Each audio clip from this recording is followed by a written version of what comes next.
Welcome to episode 114 of Julia's Miracles. And today we're going to hear from Julia, the chief miracle maker. Ladies and gentlemen, I'm Julia. I'm shocked, but yet I will start talking immediately. Just to introduce myself briefly, if you haven't seen me before, so here I am. I'm Julia Newman, and I'm a tour guide in Israel, and I'm running this program for quite a long time, and I hope you enjoy it, and I hope you will enjoy it this time and next time again. Next time, that will be Tiberias. This time, we are going to be exactly where you see behind me, and this is Beit Shean, otherwise known as Scythopolis, which is an amazing archaeological site, and I'm about to start probing that. If you have any questions or anything you'd like to say, so you're welcome to write it on chat, and I will refer to it in the end of the program. If there is something urgent you want to say or share, so please unmute yourself and talk to us. So here we go, share screen.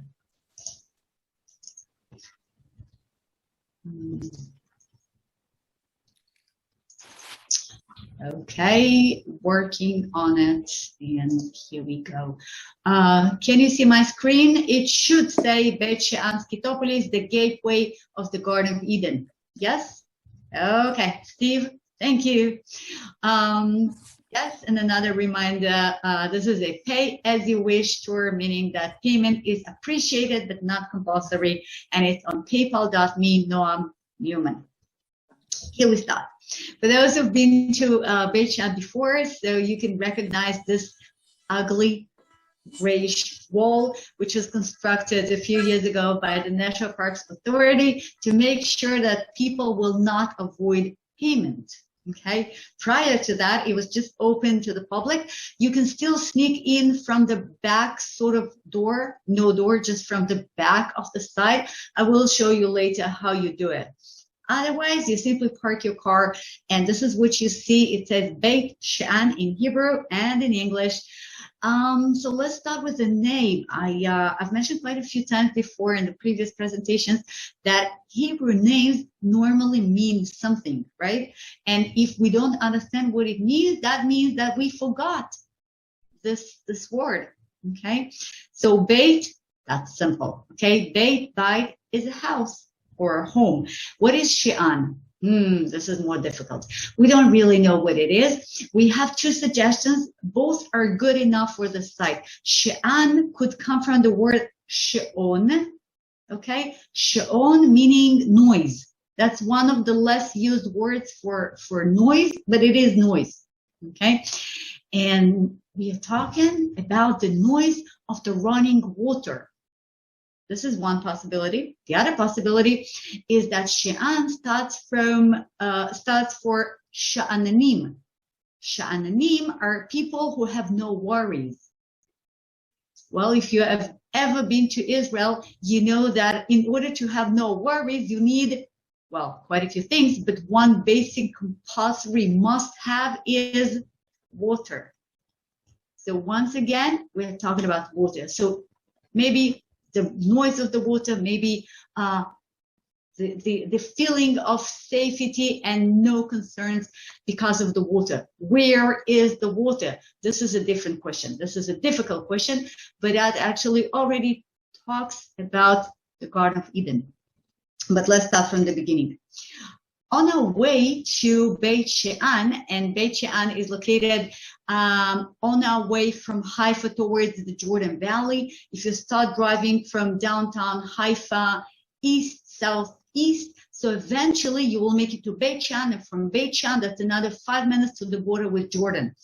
On our way, we passed that prison. I don't know if that was on your news, guys. It was all over the place, the news in Israel, about the prisoners who escaped from Gilboa prison. Yes, you have heard about that.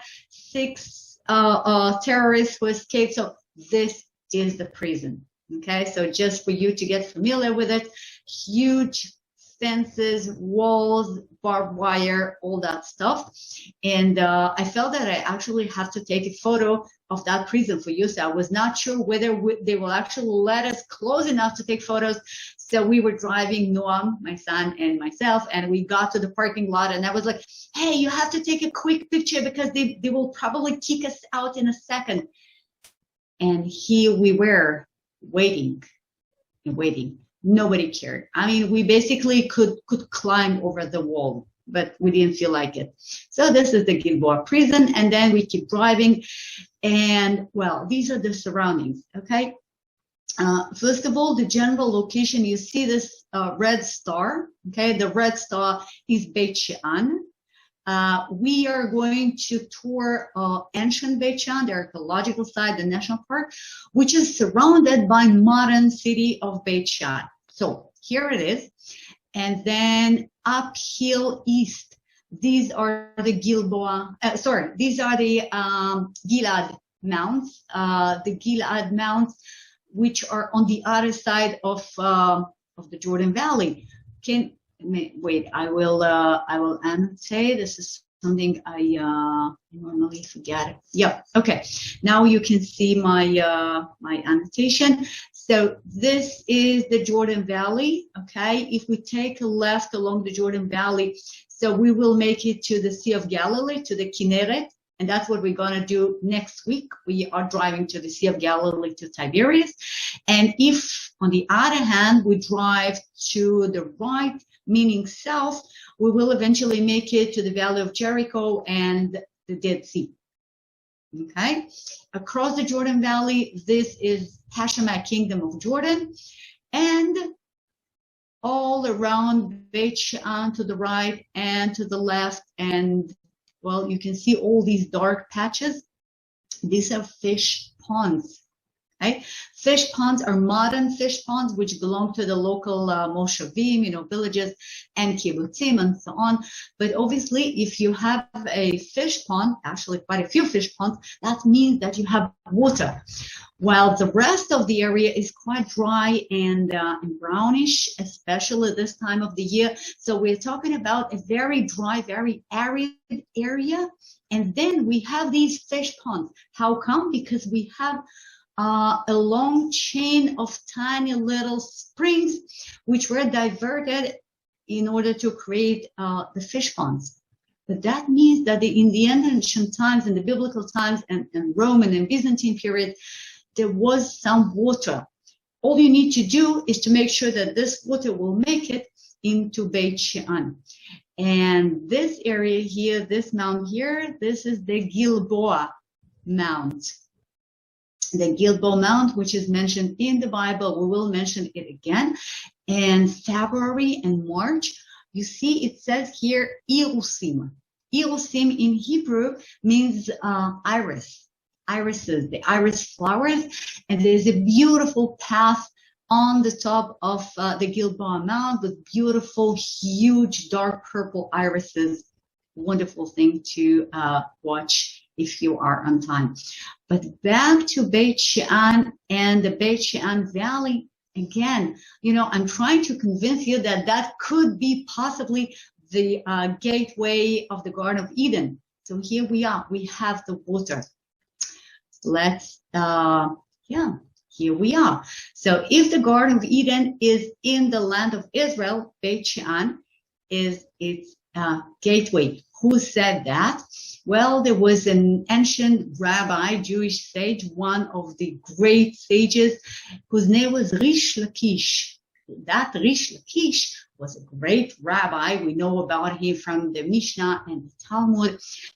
But before he became a rabbi, and he had this tallis and the long beard and everything, but prior to that, he was actually quite a nasty guy, and he did not behave, and he was not a good Jew, and he was not observant. And at some point, he decided that he is strong enough and brave enough, and he volunteered to be sold as a slave of the Romans, and he actually became a gladiator. which is something very uncommon for Jews, but that's what he wanted to do.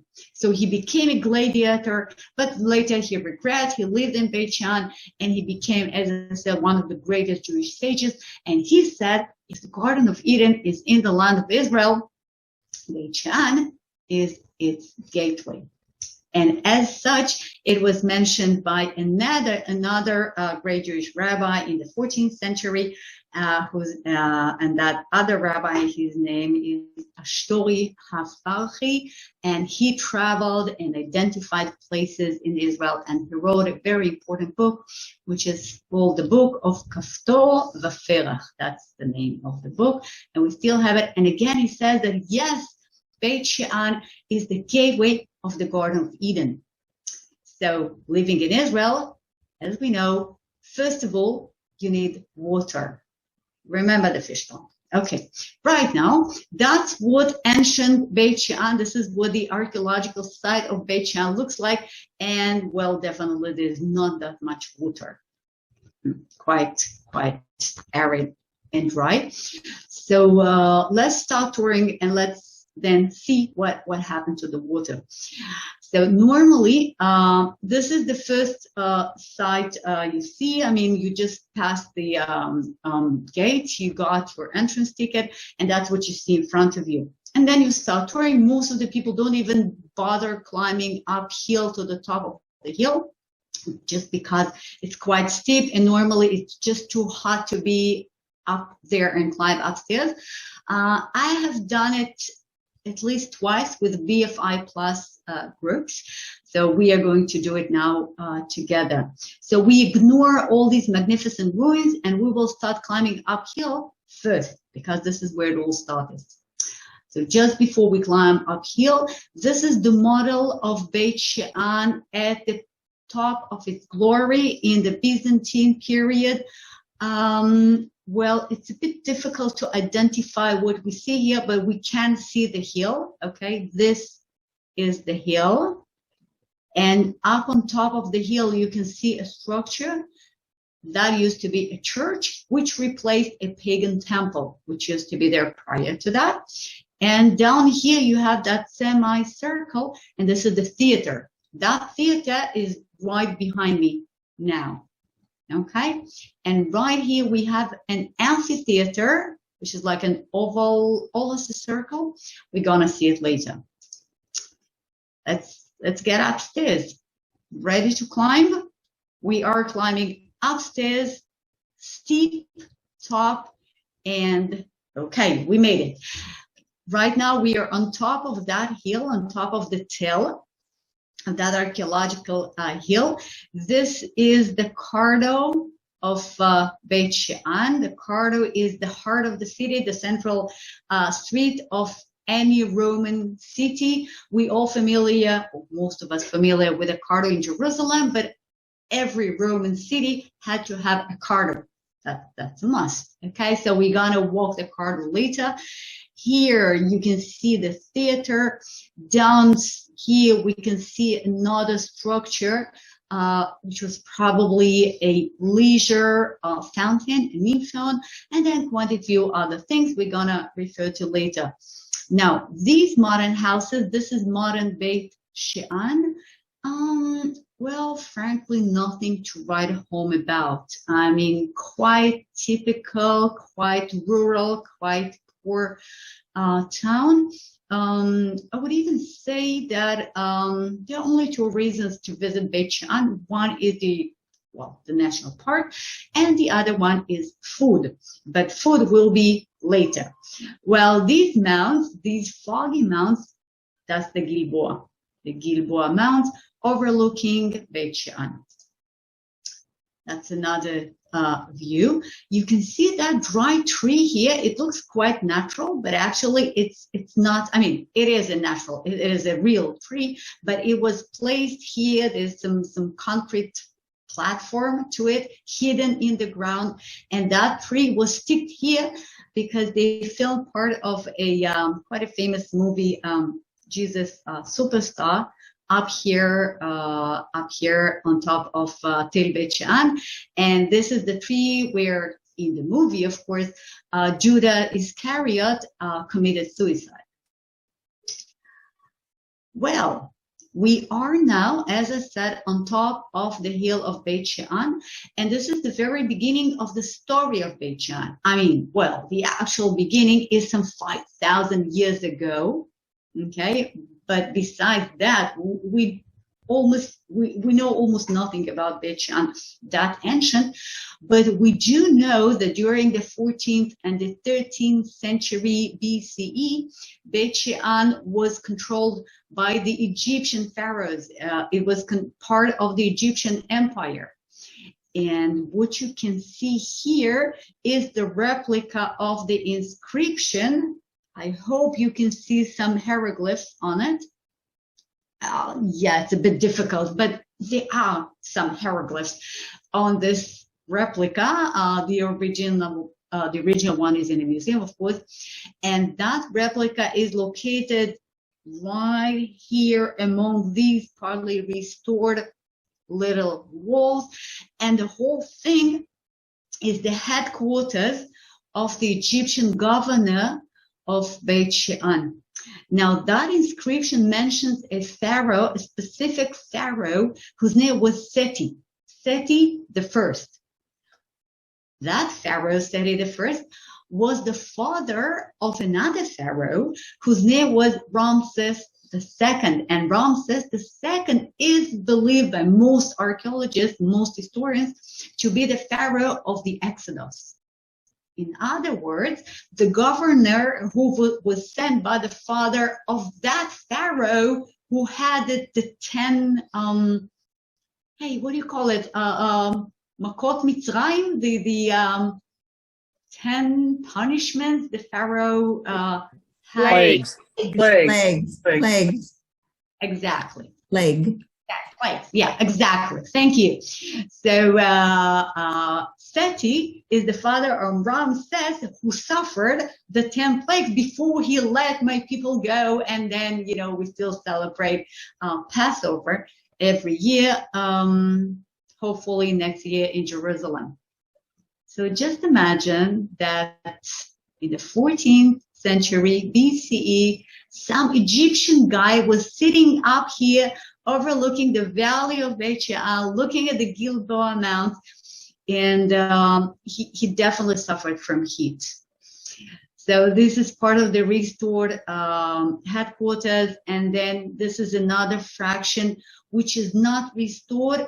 You can see some clay-made bricks which are made of clay and then just left to dry at the heat. That's it. They were not even burned, and they survived because they got covered by mud. And then when it was excavated, they were soaked with a special mud and gluing sort of substance.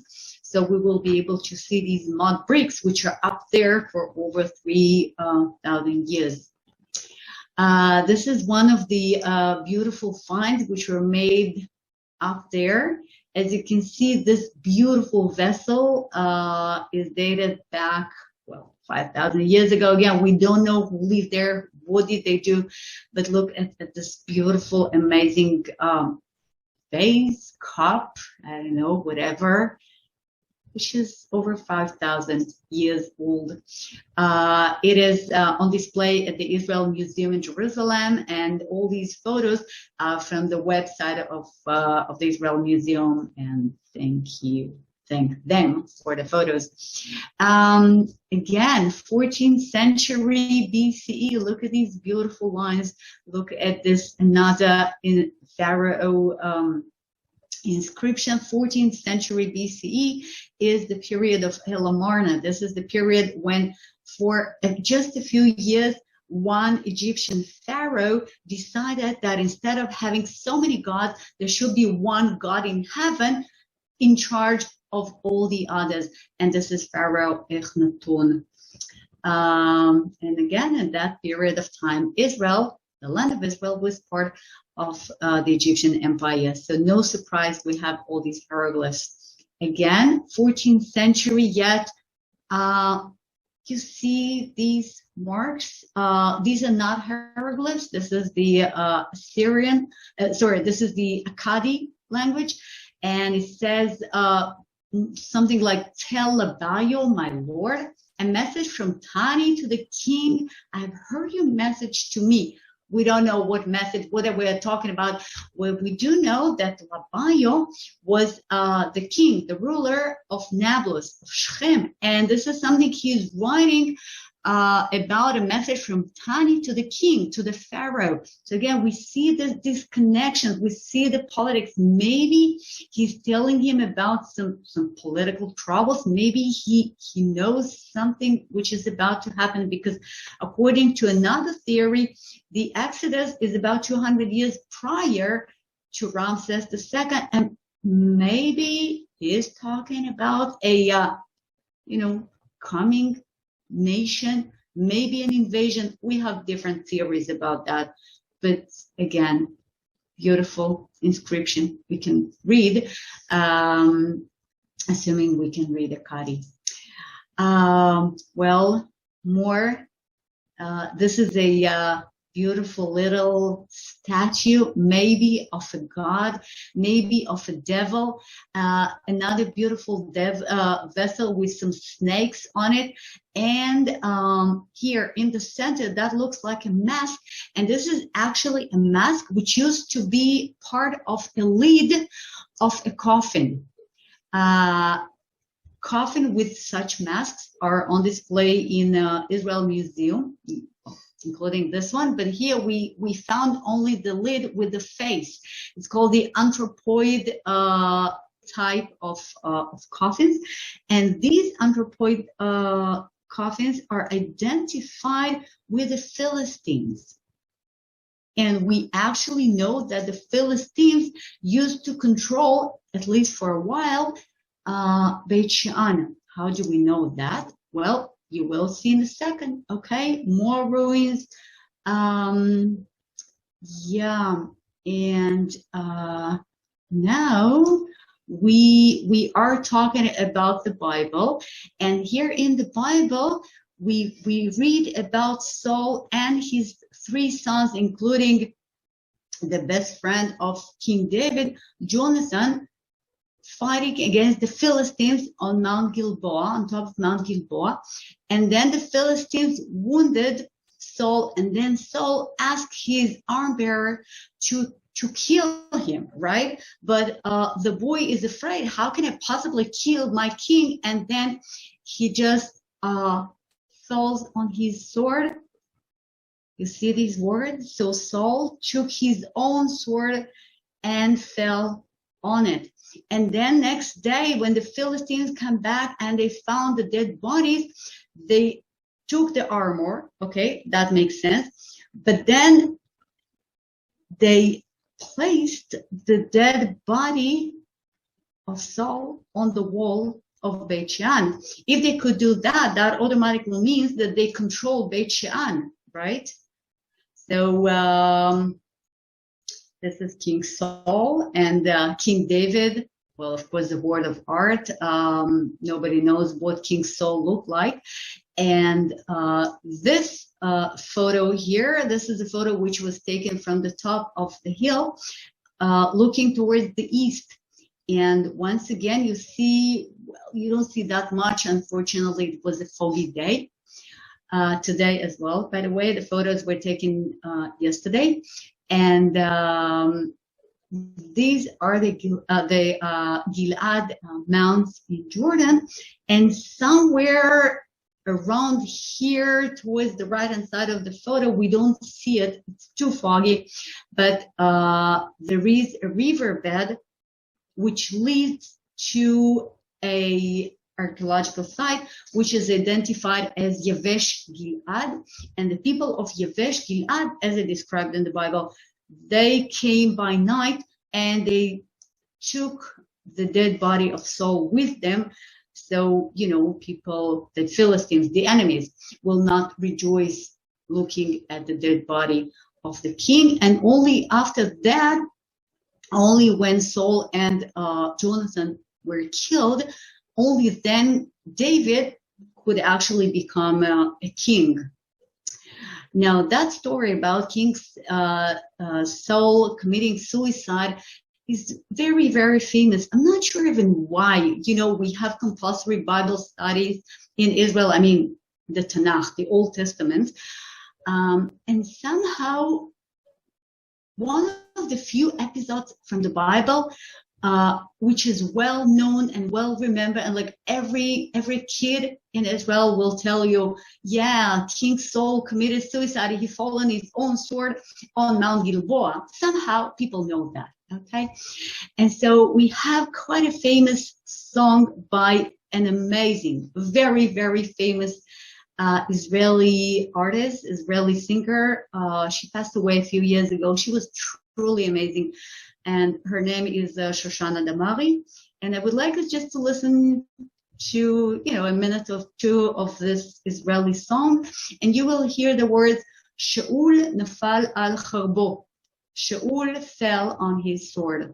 Shaul nafal al charbo. Okay, let's see. Tell me, in a minute, you will tell me if you can hear.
This is it. Yeah, I'm not even sure why it is so famous, but this is incredibly famous, and both the singer and the song.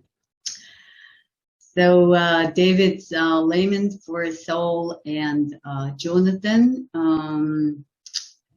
among other things, he says, Mount of Gilboa, may you have neither dew nor rain, may no showers fall on your terraces, fields. Okay, so this is a photo. This is a true photo of Mount Gilboa, and you can see that it is indeed very dry, very, well, treeless, except of this upper part. And that's because the J and F, supported by you guys, at some point decided that, hey, the Gilboa Mount is too dry and too treeless, and we have to do something with it. So they planted trees on this part of the mount. But on the other hand, they did not want to make a Gilboa into a forest, you know, because, well, this is what it says in the Bible. I mean, this is the curse of King David. We need to keep it.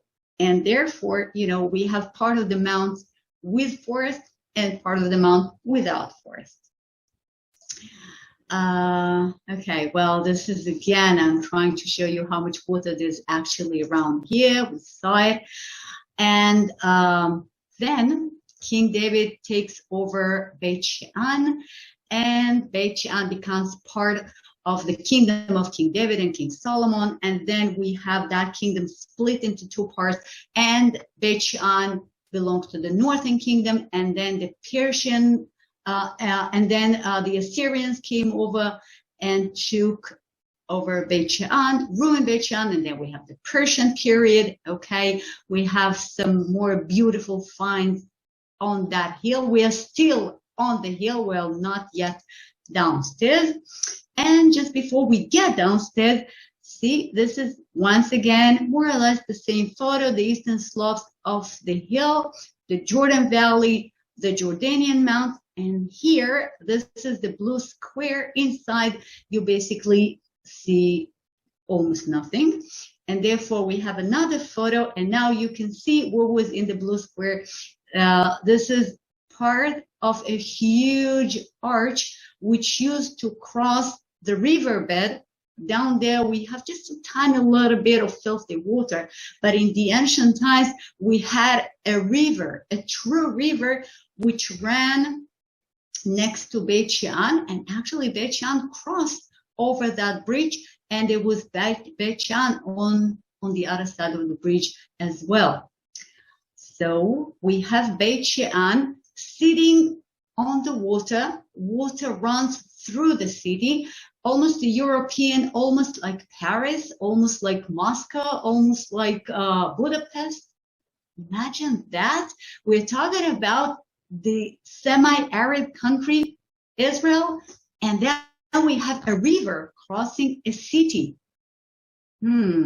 Well, now you can understand why they thought that this is the Garden of Eden. Right next to the hill where we are standing, there is another little hill, which is called Telit Taba. And on that little hill, some 200 meters, like 600 feet north from us, a Byzantine period church was uncovered. And this is the beautiful mosaic floor of the Byzantine church. You see, we have it's like the signs of zodiac, but it's not signs of zodiac. These are actual representations of the months. So we have the 12 months, and we have various arts and crafts which symbolize the various months. This is a beautiful mosaic. Unfortunately, is closed to the public, but it's right next to the hill of Beit Shean. And right next to the beautiful mosaic floor of a Byzantine period church, there is a beautiful mosaic of a Samaritan synagogue. See, it looks like a synagogue. I mean, we are talking about the Holy Ark, and we see the menorah, and we see the shofar, and we see here the machta, you know, the device which was used to bring the coals into the altar when the temple still existed. And yet this is probably a Samaritan synagogue. We used to talk about Samaritans maybe a year ago, and not a Jewish synagogue, but it is a beautiful mosaic. Again, the site is not open to the public. The mosaic itself is in the museum. And finally, we are walking downhill, downstairs to the main part of the national park. And the reason why we are actually walking downstairs and why the ruins are actually here, because in the ancient times, Beit Shean was very small and it needed the best protection it could. And therefore, even though the water was down there, the settlement, the people lived on top of the hill just for protection. And then at some point, you see this guy, do you recognize him? He died very young, and he created the largest empire ever. He was very handsome. He's known as Alexander the Great. Yeah, Alexander the Great, Alexander Macedonian. He was the one who took little Beit Shean on top of the hill and said, hey guys, we are strong enough. We can afford it. Let's get downstairs. So they got downstairs. Well, no stairs maybe, but they got down below, and then New Beit Shean, which became known as Scythopolis, now located at the footsteps of the hill in the valley, closer to the water, even better to be called the gateway to the Garden of Eden. And now Beit Shean can grow. Now it can become a huge city, which it became in the end of the Byzantine period with a population of about 100,000. Maybe it doesn't sound that much to you, you know, if you live in Philadelphia, New York, whatever. But if you think about 15, 16 centuries ago, 100,000 people in a city, this is incredible. This is, you know, unheard of. And that's because of Alexander Macedonian, who suggested that his soldiers who finish their military service will stay in Beit Shean. They will get plots of land. And the soldiers who were actually settled in Beit Shean, they were originally from an area called Scythia. Scythia is southern Russia of today. And since people who settled there were from Scythia, so they called their city Scythopolis, you know, the city of the people of Scythia. And from now on, this place is known as Beit Shean and Scythopolis. So following the footsteps of the soldiers of Alexander the Great, we are walking downstairs. Here we are. This is where we have a little fountain, some palm trees, and that's what we were supposed to see as soon as we got downstairs. Unfortunately, it did not survive. It is a reconstruction, but look at this beautiful structure, and the fountains were inside here. That's called the Nympheon. Yeah, well, another reconstruction of the same beautiful Roman period structure of the Nympheon. Not much survived. I mean, you can see these broken pillars. The Hellenistic period is the beginning of the city downhill, as I said. These are just some examples of the beautiful Hellenistic Greek figures and pagan gods which are found here. We are talking about Nika, the goddess of victory, and we are talking about Dionysus. Dionysus was the god of wine and of drunk. Okay, they need the god as well. And his wed mother, according to the Greek mythology, is Nike, and she was buried in Beit Shean. Again, Greek mythology. And we have this beautiful figure of, well, we are sure that this is Aphrodite, later known as Venus. The head did not survive, but the beautiful body did survive. This is one of the best examples of Aphrodite found in Israel. This is the Cardo we saw from the top of the hill. Here on the left, you can see these stairs which led apparently to a temple. This is Noam, my son. We are walking down the Cardo and we see a Mosaic inscription. That Mosaic inscription mentions a guy who donated money to make this street better and place the mosaic as well. And his name was Palladius. And therefore, the Cardo of Beit Shean is known as the street of Palladius. So we walked down the street and we made our way to a semicircle known as the Sigma. And these entrances here, these used to be shops. One of these shops was probably a bordel. Okay,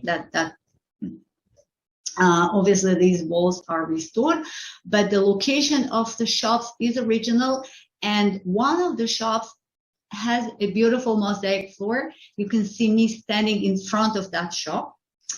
And what we see in front of us is this mosaic. Unfortunately, we don't see the mosaic so well because of just bad lighting.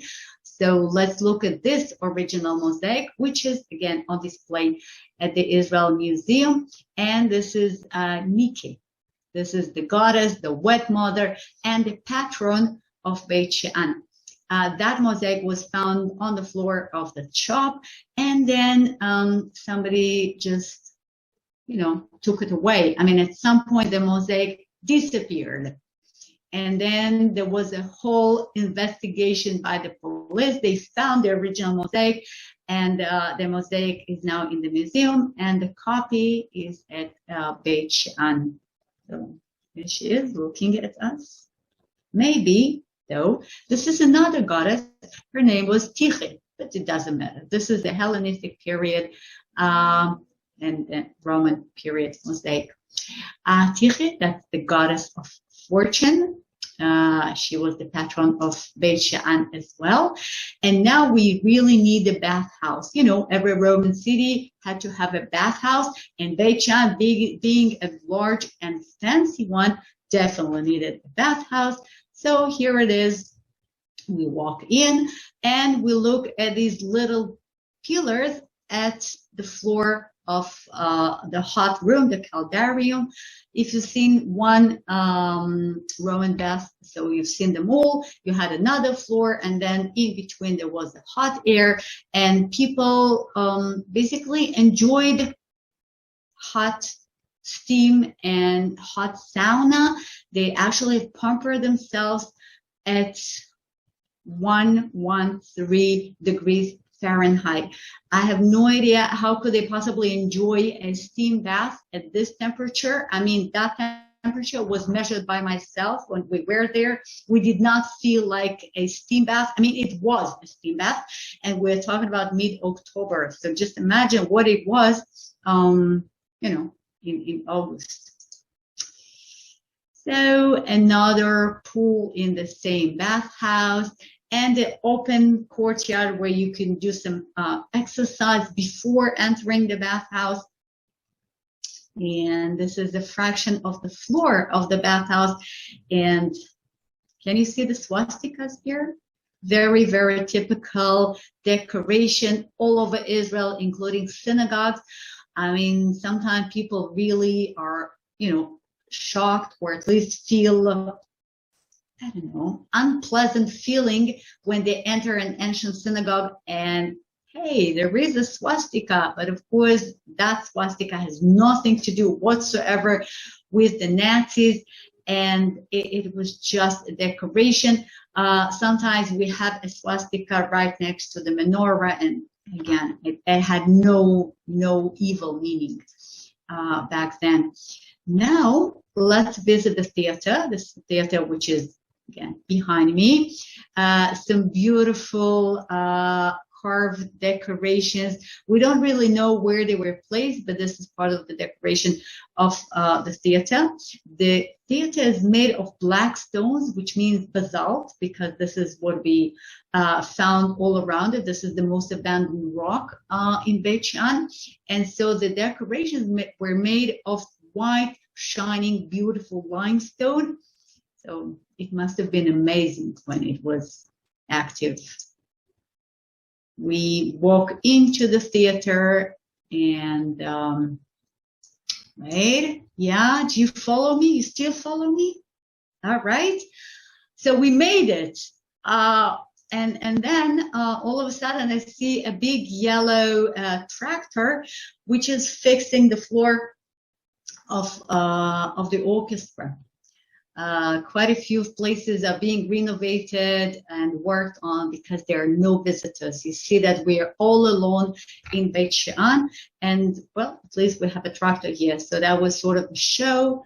So we look at the show made by the tractor. This is the original theater. I mean, guys, people watched performances here 18 centuries ago. The lower part survived, the upper part did not survive. It was a huge theater. When it was active, it was actually bigger than the theater in Caesarea, which is more famous, but it's smaller. So, yeah, we watched the performance of the tractor. And another look towards the bathhouse we just visited. We'll look at the scanophrons, the back of the stage. We see these beautiful pillars, which are made of granite, which means that they had to carry that granite all the way from either Eilat or even Egypt. All that just for the sake of the beauty. Well, the show is over. Let's continue. That's another part of Beit Shean. I hope you can see, that looks like a ramp, but actually if you look carefully, you will see that there are stairs here, and these stairs are definitely leading to a large platform. Nothing survived on top of the platform, but there must have been something major here. Probably another temple. Once again, that's another angle. Now you can see better that these are actually stairs leading upstairs. You imagine a beautiful temple up there, and this is something which is placed on spot to help your imagination. The stairs and some sort of a temple on top of them. And the stairs. Okay, well, this is something we've seen before, at least once in Caesarea. You can see these seats. This is a fairly large hall with weird-looking seats all around it. Okay, this is how you're supposed to sit. Okay, one leg here, one leg here. Your butt is in between, and that, of course, means that this is well. This is a latrine. This is a huge latrine, which is located inside another large bathhouse, which used to be even bigger than the first one we have visited, but it did not survive so well. So all we can do here is go to the bathroom and imagine the rest of the bathhouse. Okay, this is a little fraction which did survive. This is Noam standing in a little pond which used to be full of cold water, and that's myself standing in the, another little pond. And you can see that all I want to say is, come on, take that photo already, because well, it was only 100 degrees Fahrenheit at that point. Okay, that was toward the beginning of the tour. By the end of the tour, it got warmer. Okay, and again, just remember, okay, mid-October. How could that, like in the end of the tour, Noam said that he believes that he just made a mistake. You know, it's not the gateway of the Garden of Eden, rather of hell. But for them, plenty of water, very fertile valley, major road which connected them to, you know, across the Jordan River to the major centers in Syria on one hand and Egypt on the other hand. That must have been the Garden of Eden. It depends on the point of view.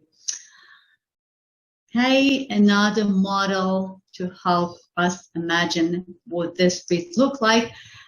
Okay, another, and okay, this is the second street. This is the Decumanus. This is the street named after Silvanus. Again, we have an inscription here, and we are on our way to this pile of stones. Let's take a closer look. Byzantine. Okay, I'm rushing through some more finds. Okay, these are beautiful objects. All of them are in the museum. And finally, look, we made it to this pile of rocks you saw before.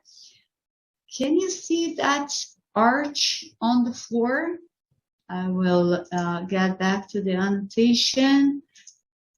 Can you see this stone-made arch here? Okay, and there is another arch here on the floor. There is the third one here on the left. Okay, no reason whatsoever to put stone-made arches on a basalt floor in the middle of the street, of course. So what we see here are actually the arches which used to be standing on pillars, beautiful pillars. One fraction survived here, a bigger fraction survived here. We are talking about the arches which were standing along the street, a beautiful sideway of the street, and the whole thing, entire, huge, beautiful Beit Shean, collapsed and was totally destroyed in one of the worst earthquakes which ever took place in the land of Israel. And this is the earthquake of 749 AD. That's the end of Beit Shean. That's the end of the first Muslim dynasty, the Umayyad dynasty. And this is the end of the era and beginning of another one.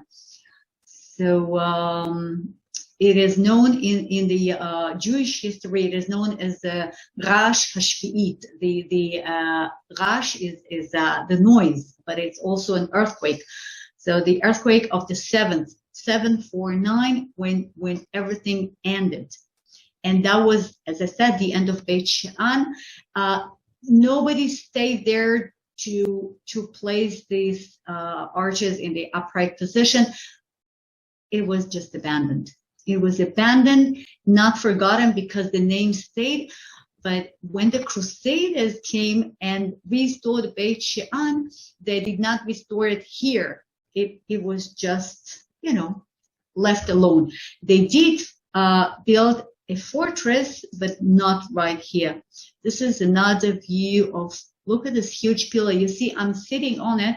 The reason for me to sit on it and sort of try to hug it here is for you to see how huge it is, how wide it is, how heavy it is.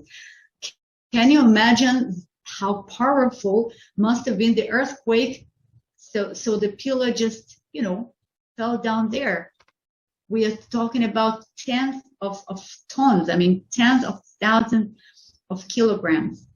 And nobody remained to fix it. So we can actually see, that earthquake, which happened 13 centuries ago, almost as if it happened yesterday. Okay, more damage, more ruins, an inscription of the road, probably a game, played by kids. Some pottery, beautiful pottery from the Crusader and Mamluk periods, found in the next location, where the Crusaders built their city. Just look how pretty it is and how perfect it is. I mean, it's amazing that it survived. And this is the best way to enjoy Beit Shean. Summertime, they have nighttime performances. It's called Leilot Shean, the nights of Beit Shean. And then it's much cooler, and we have a light and sound show almost all over the national park. So yeah, it's really, really pretty. On our way out, we passed through a gift shop, of course, and this is the amphitheater, which is located not far away, but outside of the national park. So this is something you can see for free. Some more ruins. This is the municipality during the Ottoman period with a tugra. This is the signature of the one before the last Ottoman Sultan. His name was Abdul Hamid II, and you all know something about him, even though you probably never heard his name. When you visit Jaffa, remember that when you enter Old Jaffa, the beautiful Old Jaffa, there is a clock tower, right? So that clock tower was built by this Sultan, Abdul Hamid II. He was really into clock towers, and so he commanded to build around 100 clock towers all over the Ottoman Empire. 7 of those used to be in Israel, and the best known one is in Jaffa. So that's his signature, the Crusader fortress, and finally, food. I told you that there are 2 reasons to visit Beit Shean. One is the national park, and the other one is this lady. Her name is Michal, and she is an amazing cook, and she welcomes groups in her house. She cooks Tunisian and Moroccan style dishes in her kitchen, which is sparkling. She's always well dressed and makeup and everything, and she cooks like 10 hours a day on high heels. I have no idea how she survives it. She's amazing, and the food is really, really great. So Betavon, bon appetit. I hope we will be visiting her at some point when the Ministry of Health will let us do it. So this is the dessert. It's like it's like donuts, but it looks like this, and it's called sphinge. And this is the Moroccan type of donuts. It's really delicious. Obviously, she makes it on spot, and this is the dessert. So thank you so much for joining me. Welcome back to Israel as soon as possible, and donations are appreciated. Thank you, guys. Okay.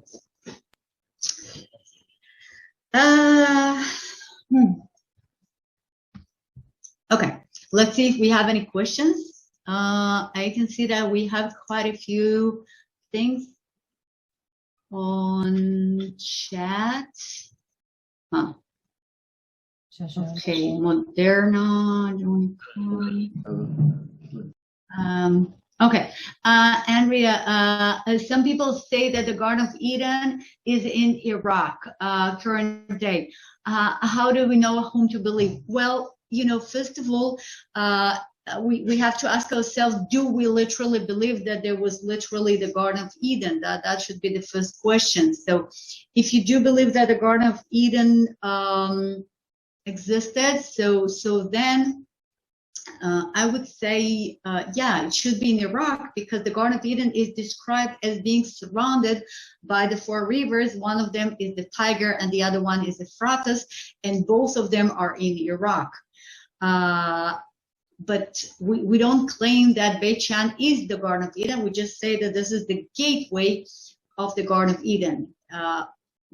Probably what Rish Lakish wanted to say is that this is so great that it could be considered like the gateway. He basically wanted to say that this is an awesome place. The hill is a tell, yes, of course. But before we start losing numbers, do you want to just say what's happening next week? Yeah. Okay, so next week we will be driving north from Beit Shean, and we are going to a city known as Tiberias. Most people know it as a either overnight stay place or just driving through on their way to somewhere. Most people never tour Tiberias. Somehow it did not become a tourist destination, even though it has great sites and great Jewish significance. Just to mention one, this is where the Jerusalem Talmud was assembled. So what I would like us to do next week is to have a proper tour of Tiberias. So instead of driving through it, we will spend an hour there. And I hope you will agree that it is underestimated, underdeveloped, but really interesting, really special site. Okay. Thanks. So next week it's Tiberias. Thanks. You are welcome. Yes. Yeah. Okay, I see that people are talking about, Gail, you got your 3rd vaccination. This is great from Pfizer. Alexander the Great, right. What is the Samaritan Synagogue is? Okay, well, Samaritans are a long story. If I want to make this long story very short and very simplified, the Samaritans are a very small minority nowadays living in Israel. They believe themselves to be the descendants of the Northern Kingdom. So they believe themselves to be the true ancient Jews, while the other Jews, the rabbinical Jews, believe that they are not actually Jewish. They just adopted some Jewish traditions. Okay, so there is a disagreement about their origins, but the Samaritans are very, very close to Judaism. They have their own version of the Bible. They have their own version of the Jewish traditions and rituals. So that's the Samaritans. Of course, it's much more complicated than that. But since they're Jewish or very similar to Jews, so they have synagogues which are very similar to, you know, the Jewish synagogues we know, with some little differences. So this mosaic floor I've showed you before belongs to an ancient Samaritan synagogue. Did you look at the water system for the Tel Hill city? Well, as long as the city was on the hill, they had no water supply system. They had to walk downhill to the riverbed, to the Harod River, and they had some water systems to store the rainwater. When the city got downhill, so they diverted part of the water from the Harod stream into the city of Beit Shean, and they were also the city, since it grew bigger. So remember, I showed you this remains of the bridge. So the bridge was on both sides of the river, and they could take the water from that river directly. At some places in Beit Shean, the archaeologists found the system of clay pipes which brought the water from the little springs around it into the city. So, you know, you could actually, you know, you were sitting in the city and you could hear the running water. What could be better in such heat? Was the original swastika an ancient symbol of peace? Well, the swastika is actually so ancient that, as far as I know, we don't know what it originally meant. In India, at some point, it became symbol of equilibrium, because the swastika, you know, it can rotate. You can look at it from different angles, and so it became a symbol of equilibrium, similar to the Star of David, which is another ancient Indian symbol, which meant the same, equilibrium and justice. And much later, it was adopted as a Jewish symbol. Okay, Sharutim. Yeah, 100 is nothing. Well, I would not agree. It was 108. Okay, I'm looking for questions. So, do the archaeologists ever found remnants of plant material in the ruins? I guess so. I don't know. I don't know about anything specific, but well, no, I don't know. Carol, Barry, if you're still here, I understand that you have excavated Beit Shean, so maybe you know better. Yeah. Did Jews live in Beit Shean when it was a Roman city?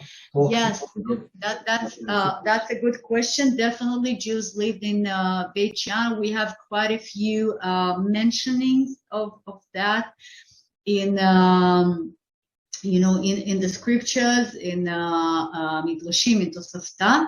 And at some point, we know that Beit Shean was actually, the Jews of Beit Shean were actually sort of excused, so they did not have to keep Shemitah and Maaser and you know, other things which must be done with fruits and vegetables growing in the land of Israel, because for instance, Maaser means that you have to donate 1/10 of your crops to the needs of the temple, and then when there was no temple, you still cannot use that 1/10. Okay, so you're basically losing it. You're losing your income, and since Beit Shean was a mixed city with a minority of Jews and majority of Gentiles, So, the Jews will suffer and they will have less income. They will be inferior because of these Jewish traditions. And so at some point they were basically excused. They did not have to pay or put aside this 1/10. And then we also have various descriptions about what should it. Okay, there is an actual dispute in the Gemara, in the Jewish scriptures. The question was the following: suppose you are a Jew walking down the street, okay, and then a coin falls out of your pocket. You lose a coin, and you see that you lost a coin, and obviously you want to get it. Okay, but then you're about to bend towards the coin, and then you see that there is an idol standing right in front of you. So you will be facing the idol, you will be bowing, so is it okay to pick up the coin or not? This is a tough question for an observant Jew, yeah. And the answer is yes, as long as nobody can see you. So basically you have to wait till there's nobody else down the street, or you ignore whatever, okay? But we have this discussion. Refrigerator and Moya for Valilot. Okay, thank you. How were the statues and mosaics identified? Well, first of all, they're not 100% sure about it. For instance, the mosaic probably belongs to that goddess Tyche, because we know from descriptions that Tyche was the patron, the protector of the city, and Tyche normally has this like a horn full of goodies as a symbol of prosperity. That's how she normally described in other mosaics, other inscriptions and stuff. And sometimes there is even a name, So then once you know for sure that that's what she looks like, so you can guess that another mosaic or another fresco with no name on it, probably that's the same goddess. She also has a very unique hat on her head, which looks like the wall, sort of. So that's another, probably we're talking about if she is the patron of the city and the city was a walled city, so maybe that's why she has this very weird looking hat. It's all about theories, and